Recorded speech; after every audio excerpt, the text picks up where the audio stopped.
Baik, assalamualaikum warahmatullahi wabarakatuh. Perkenalkan nama saya Maturi Akbar. Di sini saya akan menjelaskan mengenai jawaban UTS dari sistem kendali ya.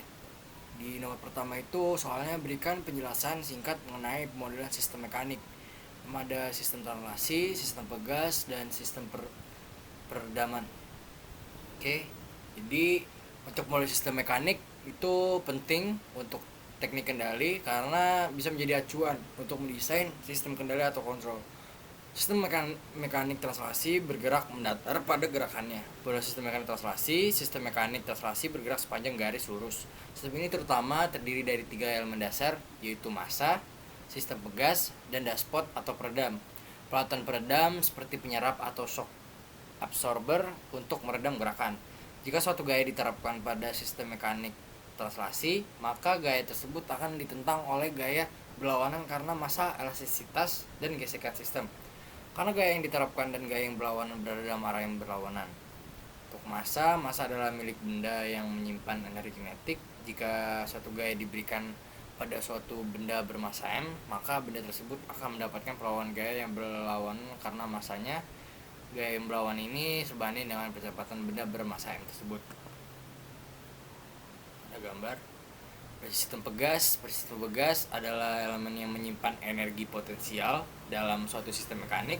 Jika sebuah gaya diberikan pada pegas K, maka gaya tersebut ditentang oleh gaya yang berlawanan karena elastisitas pegas. Gaya yang berlawanan sebanding dengan perpindahan pegas.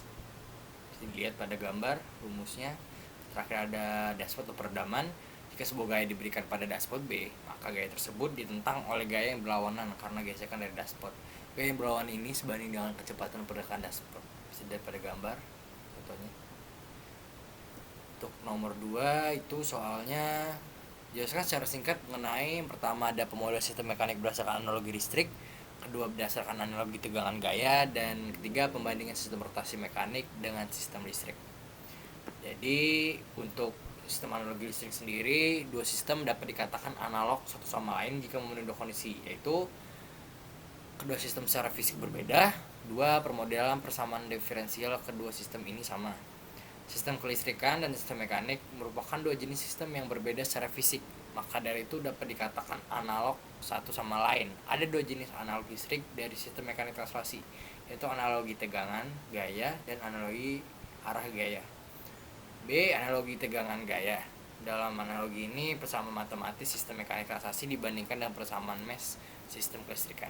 Bisa dilihat gambarnya pada layar berikut. Yang membandingkan persamaan 1 dan 3 di atas, didapatkan besaran analog dari sistem mekanik, translasi, dan sistem kelistrikan sebagai berikut.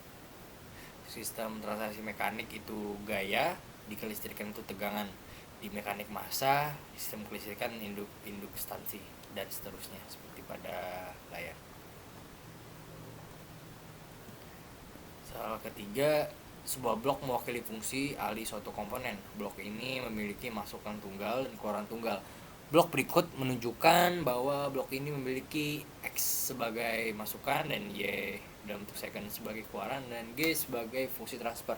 Jelaskan bentuk fungsi transfer blok ini.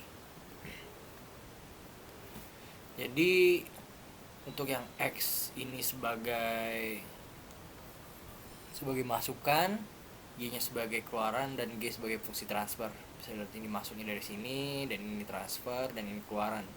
Ini rumusnya yaitu G sama dengan dari keluaran ini dibagi masukan atau Y dibagi X, dan Y sama dengan dari transfer dikali dengan masukan. Jadi Y didapatkan dari perkalian antara G dan X. Oke, yang keempat, ini ada sistem kendali diagram blok aljabar. Blok yang terhubung secara paralel akan memiliki masukan yang sama. Dua buah blok berikut memiliki fungsi alih G1S dan G2 yang dihubungkan secara paralel. Keluaran dua blok ini terhubung ke titik penjumlahan. Untuk kombinasi ini akan didapatkan output Y sebagai Y sama dengan Y1 plus Y2 dibanding Y1 sama dengan G dikali X, dan Y2 sama dengan G2 dikali X, atau Y sama dengan G1 dikali X ditambah G2 dikali X sama dengan G1 ditambah G2 dikali X. Dibandingkan persamaan ini dengan bentuk standar persamaan keluaran. Y sama dengan G dikali X, di mana G sama dengan G1 ditambah G2. Itu berarti dapat diimplementasikan koneksi paralel blok dengan satu blok. Fungsi Ali blok ini adalah jumlah dari fungsi Ali kedua blok tersebut. Diagram blok ekuivalen ditunjukkan sebagai berikut. Nah, jelaskan mengenai proses penyedaran blok paralel ini dengan tidak mengubah hasil keluarannya atau outputnya. Jadi untuk menjelaskannya tanpa mengubah hasil keluarannya, jadi Y sama dengan G1 dalam bentuk second dikali X ditambah G1 dikali X sama dengan X dikali dalam kurung G1 ditambah G2. Oleh karena itu, representasi koneksi paralel dua blok ini oleh koneksi paralel blok tunggal atau satu blok merupakan proses yang menjelaskan bahwasanya proses penyedaran sistem paralel ini tidak mengubah hasil keluaran atau outputnya. Jadi pada gambar, untuk gambar yang lebih jelas. Oke, sekian dari saya. Mohon maaf bila ada kekurangan dan kesalahan kata-kata. Wabillahi taufiq wal hidayah. Wassalamualaikum warahmatullahi wabarakatuh. Terima kasih.